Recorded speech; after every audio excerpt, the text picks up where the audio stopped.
Existe a história do cara que foi para o Japão e contou de uma cidade que tinha nascido em 34, que hoje tinha 500 mil habitantes, e o pessoal não falou mais com ele porque não acreditava que isso podia ser possível. Teve nada de moleza não, viu? O que a gente fez com muita dificuldade. Naqueles tempos, mal, bravos, aqui com grandes coisas perigosas. Quanto mato, quanta coisa que a gente viu passar. E muitos, como o serviço era muito pesado, vieram pensando que no Brasil tinha árvore que dava dinheiro, propaganda enganosa que faziam, né? E chega aqui, o serviço era totalmente diferente, difícil. Foi duro, mas foi gostoso. Meu começo de vida, nascida para ser aqui. Porque aqui prometia alguma coisa, mas com a luta. Não foi fácil, não. Ficava feliz quando alguém me pedia para engraxar uma borda.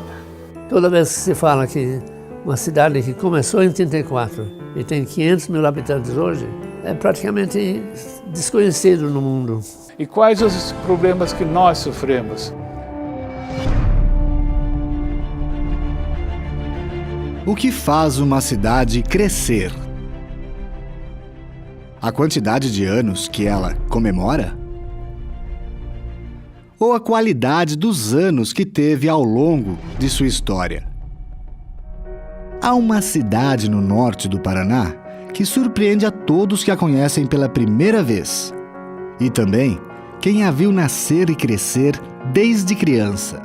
Londrina, nessa época, meu Deus, não era nada. Era uma vilazinha, né, que apenas se iniciava. À frente da minha casa, na Avenida Paraná, era Mata Virgem. E tinha algumas oncinhas também. Londrina foi uma cidade que surpreendeu todo mundo. Por que Londrina surpreende? O que é de tão notório assim aconteceu em sua história? Quais eram os problemas e suas soluções? Vamos embarcar nessa viagem ao tempo cheia de sonhos, de terra, de suor e muita lama, e conhecer quanto foi fácil o começo dos 80 anos de Londrina, a capital do norte do Paraná. Espera aí, fácil?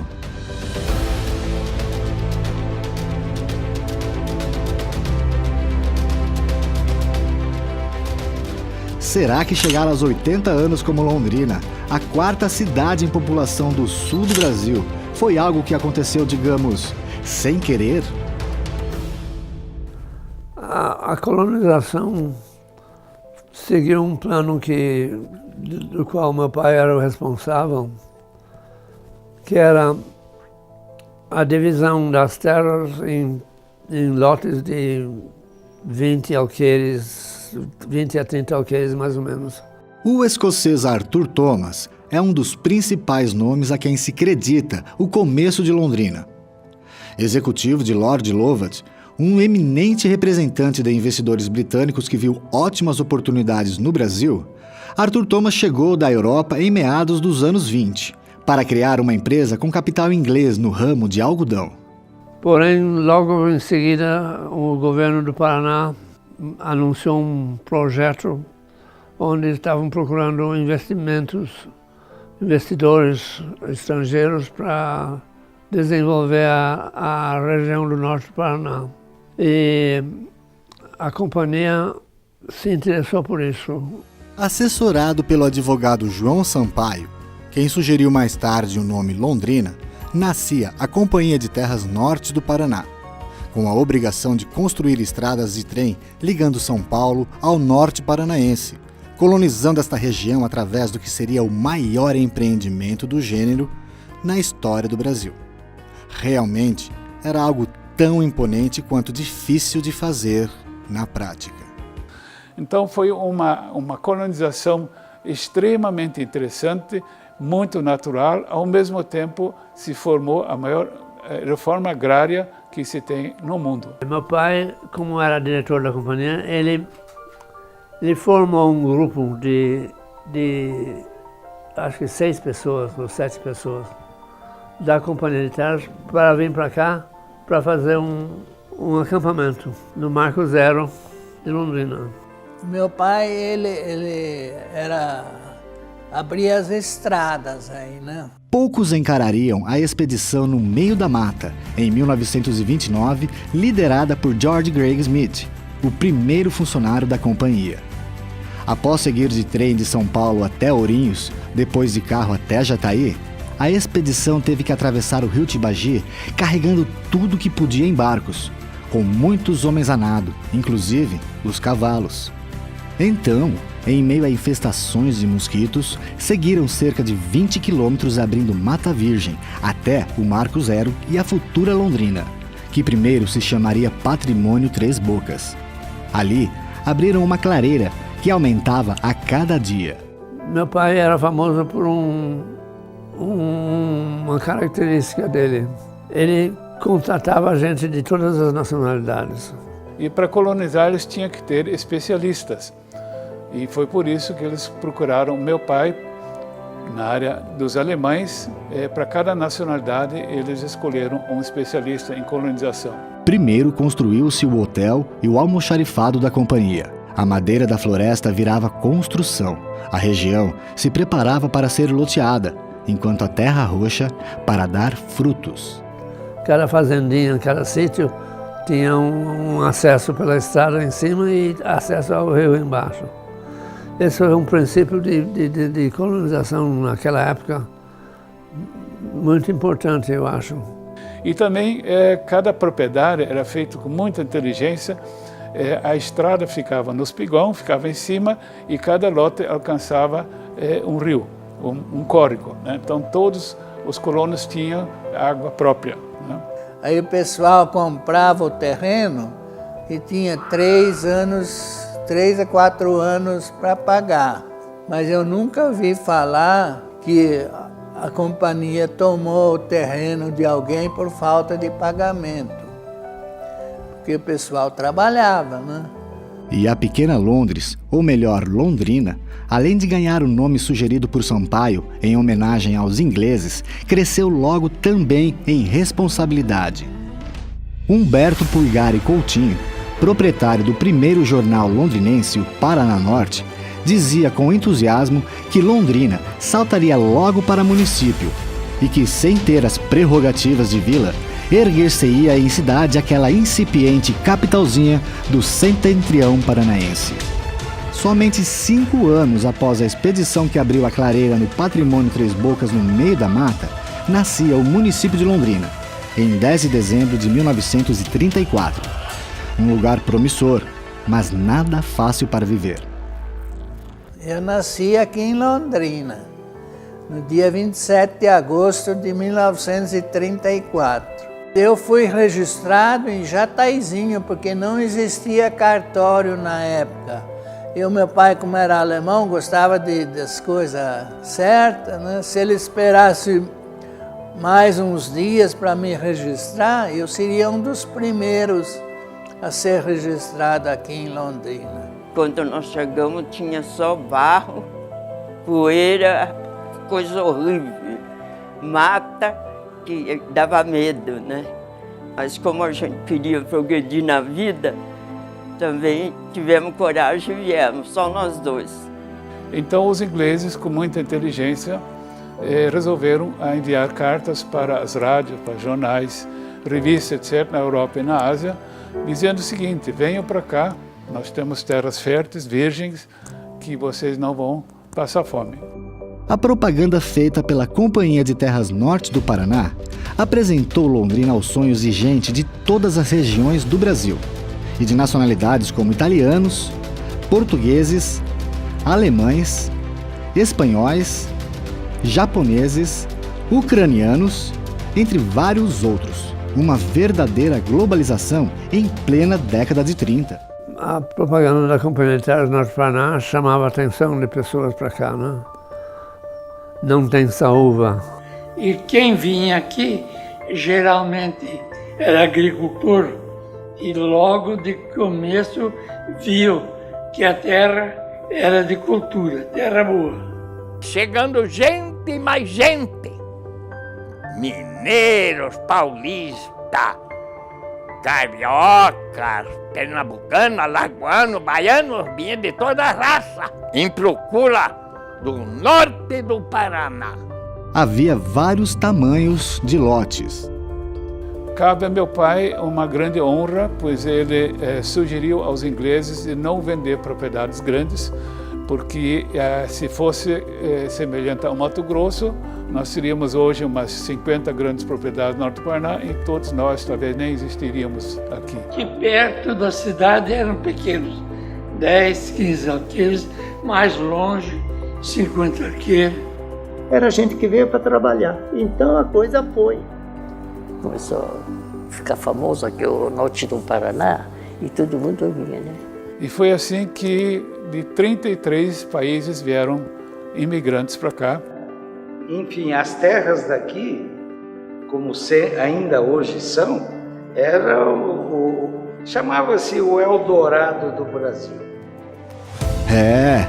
Mas chegar nesse tal Eldorado não era mole não. A Terra Roxa foi um dos motivos do sucesso, mas a garra, a determinação e vontade de vencer foi o que, de fato, semeou a vitória. Ia-se para o norte do Paraná pela estrada de ferro de São Paulo a Ourinhos. De lá para Londrina tinha muito, mas muito chão mesmo. Eu, por exemplo, vim de trem até Ourinhos. Ourinhos tinha estrada de ferro da companhia que vinha até Jataizinho. Jataizinho para cá vinha na jardineirinha, essa chamada catita aberta, trazia os compradores na jardineirinha até aqui. Eu sempre adorava essas viagens. Eu realmente não é que eu sentia que Nossa Senhora tem que fazer aquilo outra vez, não, eu adorava mesmo. O povo vinha mesmo de tudo quanto era lugar. Era caminhão, caminhonete, carroça, charretinha, charretona, de todo jeito. A minha mãe que chorava, coitadinha, porque ela nunca tinha visto um fim de mundo como era Londrina naquela época. Claro que havia quem realmente não tivesse o pé destinado a ser um pé vermelho, apelido a todos que aqui viviam.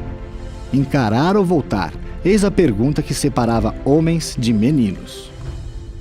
E às vezes eles ficavam assim 2, 3 dias, não tiravam a mudança do caminhão e voltava porque tinha medo do sertão. Alguns afirmam que nem a própria companhia imaginava que Londrina daria tão certa quando começou a vender os lotes. Realmente, a única moleza era o barro. Teria mesmo ela a plena segurança do sucesso do empreendimento? Eu acredito que não. Porque eles tinham uma certa dificuldade, enquanto não foi construída as pontes do Rio Tibagi, era a passagem tudo com balsas, uma dificuldade, uma mata tremenda até chegar aqui. Claro que também houve romantismo no olhar. A primeira impressão minha foi ver a mata, o sol estava se pondo, era mais ou menos 6 horas da tarde. Então aquela paisagem vermelha e verde ficou na minha lembrança e ficou guardado no meu coração. Praticamente, quando nós chegamos em Londrina, era muito poucas casas, além das casas dos funcionários da companhia. Era tudo muito fácil. Quem chegasse devia tão somente construir a própria casa. Era uma casa de madeira que meu pai fez, trazendo as madeiras no ombro para construir a casa. Muitas vezes serrava a madeira com... Eles próprios serravam, botavam aquela torna em cima e um ficava em cima, o outro embaixo, puxando o trançador e fazia as madeiras, né? Nessa época, o ponto de descida com a mudança era a Praça Rocha Pombo, em meio a muito matagal. Era um lugar onde as pessoas saíam dos caminhões desciam as escadas e andava na lama até onde a casa da gente estava construída. Ali era o lugar de que chegava, assim, gente que não tinha por onde, era o dormitório daquele povo que chegava com mudança, como pau de arara, ou como mesmo pela estrada de ferro. Eu não tinha recurso, era o lugar deles dormirem, acomodar-se. A terra roxa, uma das mais férteis do mundo, era uma bênção para a plantação, mas uma complicação escorregadia para a população. Era muito barro, muita queda, muito escorregão, muita gente e roupas avermelhadas por todos os lados. Londrina era terra, barro puro. Era coisa do outro mundo. Poder entrar em casa, precisava tirar o chinelo na rua, sapato na rua. O barro era infinito. Muito mole a terra e liso.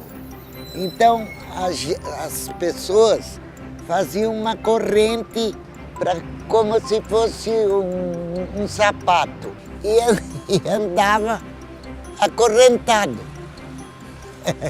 Caçoavam tanto daquela corrente, meu Deus do céu.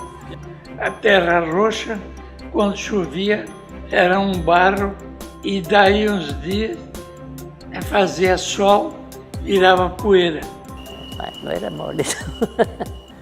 Eu caí 2 vezes na rua, uma senhora disse que estava andando, e escorregou. Tudo apressado, ela levantou, disse que tornou a escorregar. Era assim a vida. Você andava e ia formando no salto do sapato, ia aumentando a altura, né? Ia formando aquela bola de barro.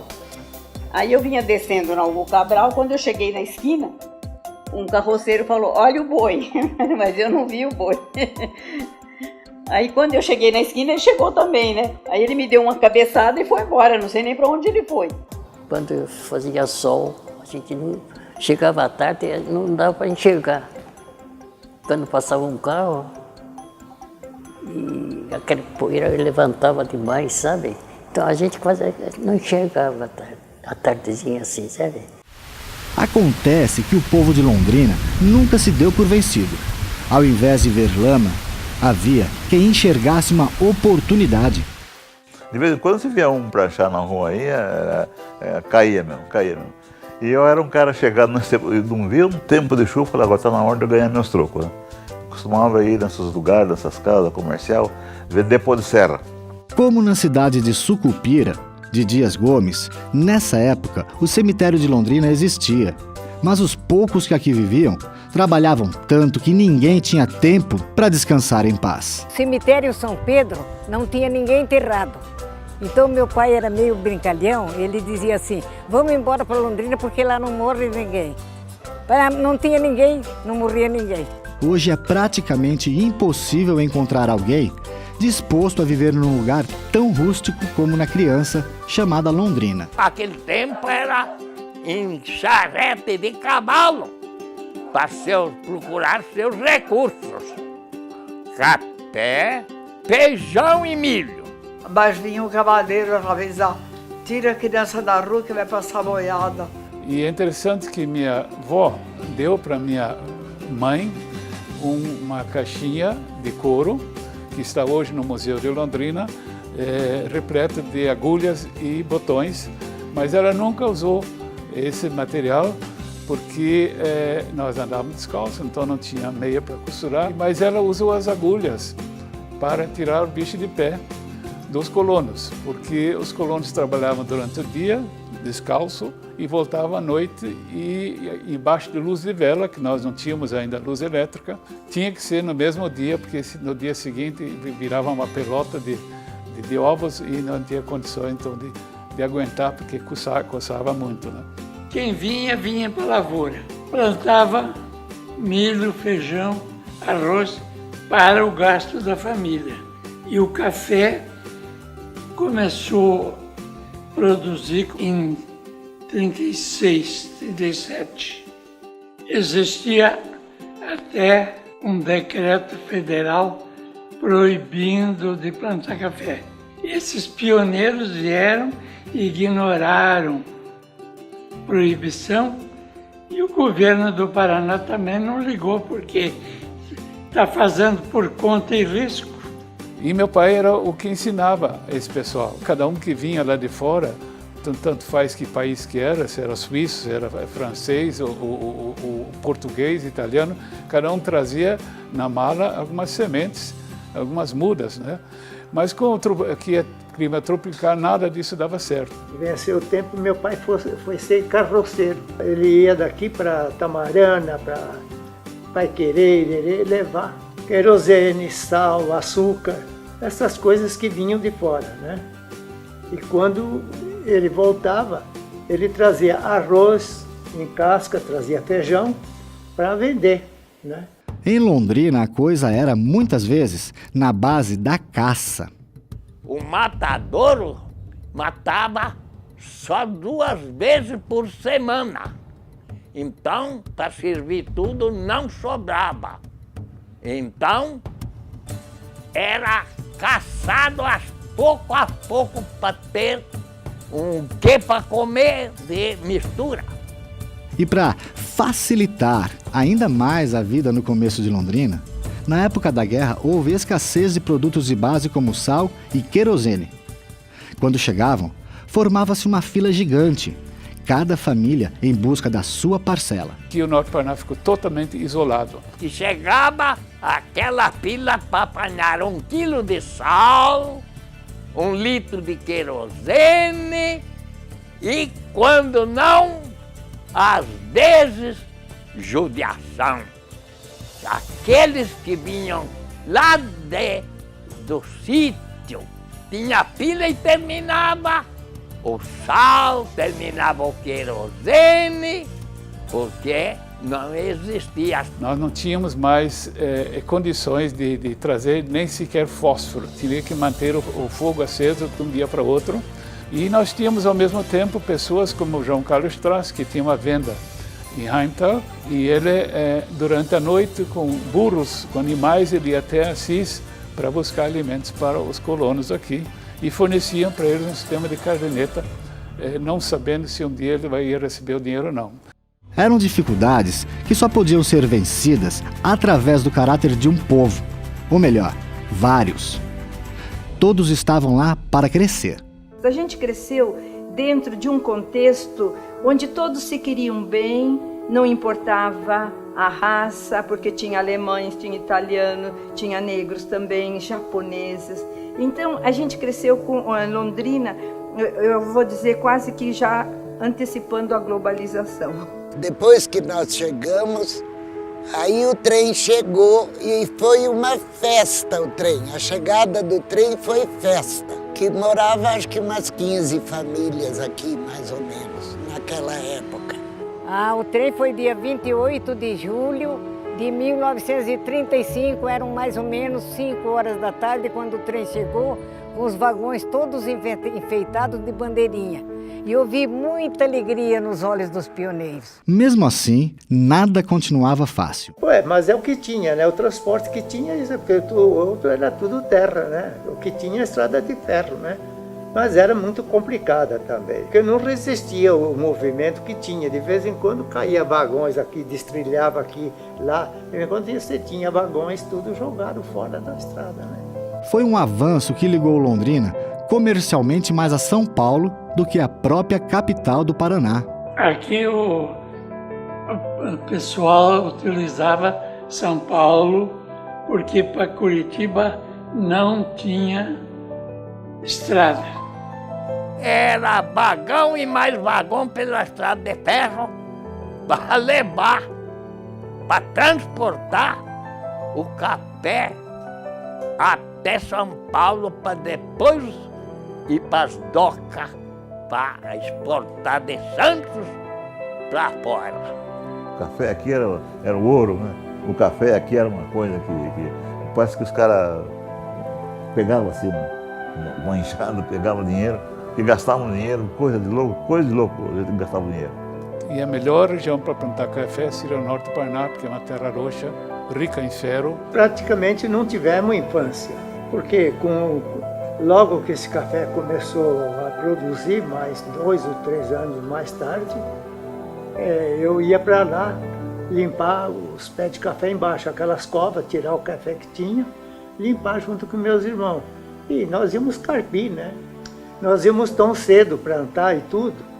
Nós saímos daqui a pé e íamos trabalhar a pé.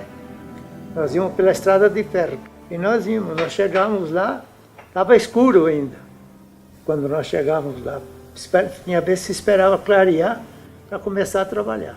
O café para Londrina foi, podemos dizer, a mola propulsora mais importante para Londrina.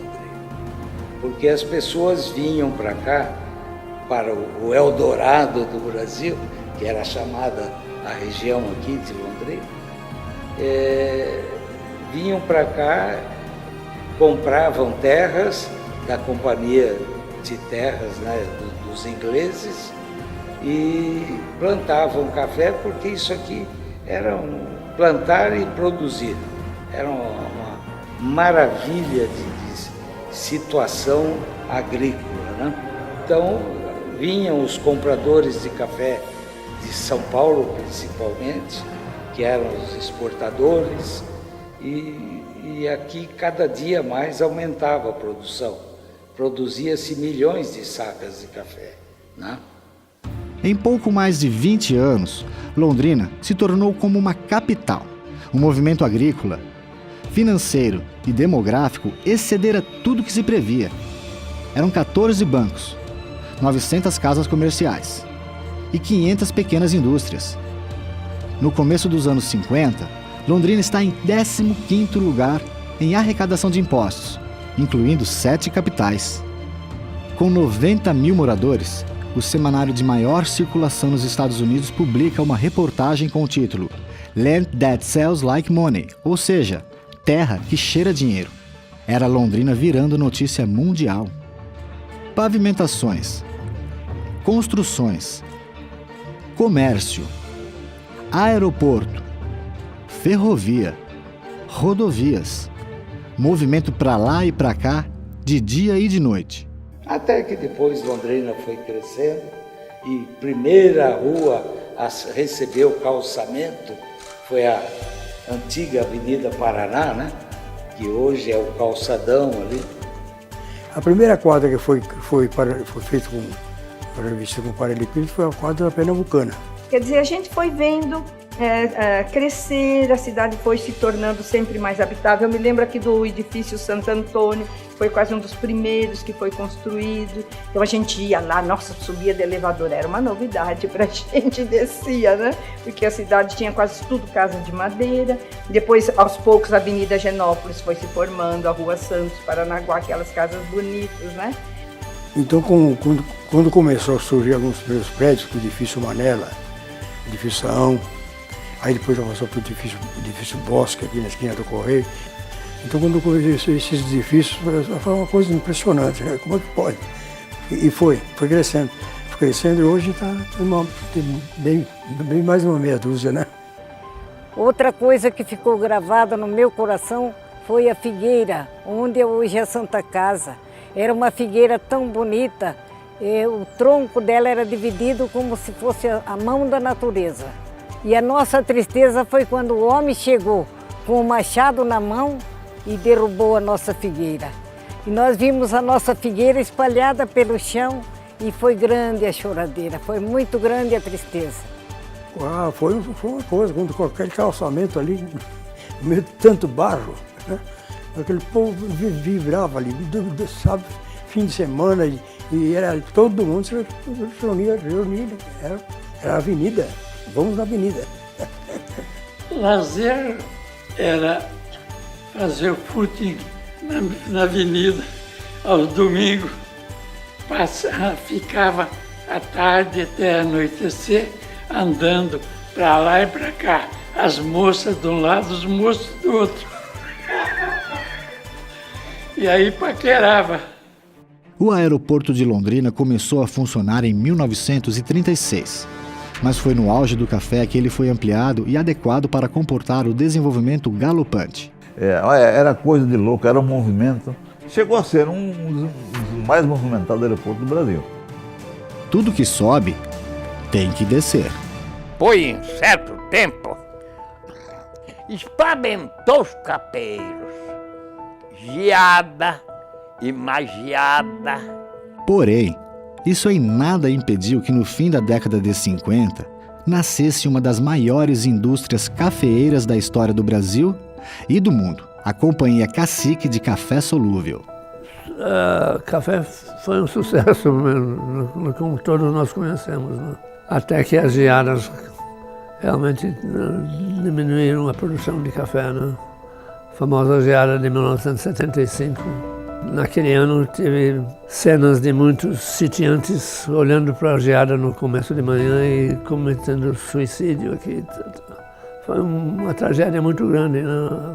De capital mundial do café, como ficou conhecida nos anos 50, Londrina empreende nos anos 70 em outras atividades agrícolas por questões sociais, visto que grande parte das pessoas morava na cidade, por fatores tecnológicos, devido aos novos maquinários agrícolas, e motivos produtivos, já que novas culturas eram incentivadas. A soja passa a ser a principal nova cultura. O que era preciso? Melhorar o conhecimento. O Embrapa e o IAPAR instalam-se em Londrina, dando um salto à pesquisa agropecuária não só da região, mas de todo o Brasil. Londrina não espera, faz acontecer. Em sua história, poucos foram os recursos do governo. A maioria sempre ficou na capital do estado. Um exemplo é o Parque Industrial Londrinense, que contou com 100% de recursos do município, enquanto que o da capital foi criado com recursos estaduais mal distribuídos. Por isso, Londrina sempre se virou, se emancipou sozinha de forma política, privada e social. E assim ela foi virando metrópole porque, além da agricultura, Londrina se dedicou ao urbanismo, à construção civil horizontal e vertical, a qual lhe deu imenso destaque nacional, e também pela implantação de indústrias de todos os tipos, pequenas, médias, grandes, gigantes, globais, especialmente as de tecnologia de ponta. Como o londrinense não para, consolidou-se um forte comércio de produtos e serviços de alta qualidade, reflexo da cidade ser também um grande polo universitário. Por isso, também tem cultura, diversão e vida com qualidade para todas as idades, principalmente a melhor delas. Ninguém da Londrina de 1934 imaginaria como a cidade estaria 40 ou 50 anos depois, quanto mais 80. Então, quando a gente desce em Londrina, a gente vê o progresso que tem. Parece que Londrina tem 2, 3 cidades na mesma cidade, porque tem vários ângulos diversos, bonitos. Eu nunca vi a cidade crescer como cresce isso aqui. Só quem sai e volta é que sabe o que isso aqui é. Quando eu estou longe de Londrina, eu me sinto como um peixe fora do aquário. O céu de Londrina é o mais lindo que existe, que eu já vi até hoje. Quem já viu a terra do café, que era, viu naquela época, que tem que vir agora. Ver o que é, o que formou isso aqui. É Londrina, a cidade que eu amo, a cidade para onde eu vim. Realmente o desenvolvimento de Londrina é excepcional. Mas, além das oportunidades como a terra roxa, o trabalho de construir, plantar e transportar, haveria algo mais e tão fundamental em meio a tanto barro e tanta poeira? Os valores humanos, os valores que constroem o homem, que é a esperança, a verdade, o amor, a alegria, a honestidade, a lealdade. Foi uma experiência, prova de coragem, de luta, de vontade de vencer de todo aquele povo que para cá mudou-se, né? O mais importante é trabalhar, acreditar, sonhar. Há inúmeras outras pessoas que fizeram parte dessa história. Gente importante, pessoas anônimas. São tantas que, para ouvi-las, precisaríamos de outros 80 anos para mais.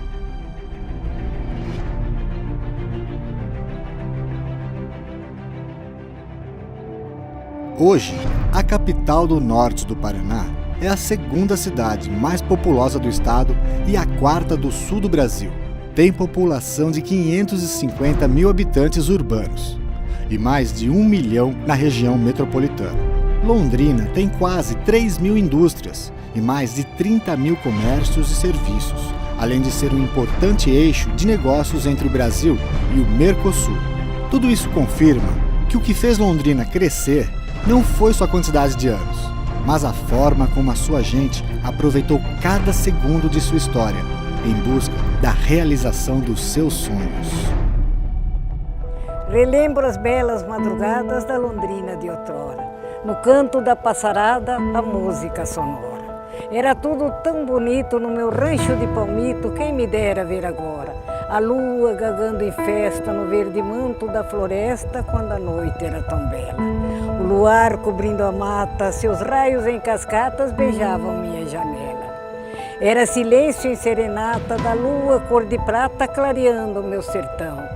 Cheia de amor e esperança, guardei tudo na lembrança e tranquei no coração.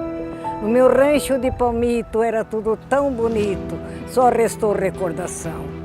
Dos pioneiros tão felizes, construindo as raízes desta Londrina florão. Ficavam tão engraçados, com sapatos acorrentados, caminhando com lassidão. Na lama escorregadia, quando a chuva caía, molhando o mais belo sertão. Se eu pudesse, agraciaria, com beijo todos os dias, aquelas mães pioneiras que não esqueço jamais. Heroínas verdadeiras, que eram todas iguais. Confesso, sou eterna enamorada desde o tempo de menina, apregoando a beleza, exaltando a grandeza da minha amada Londrina.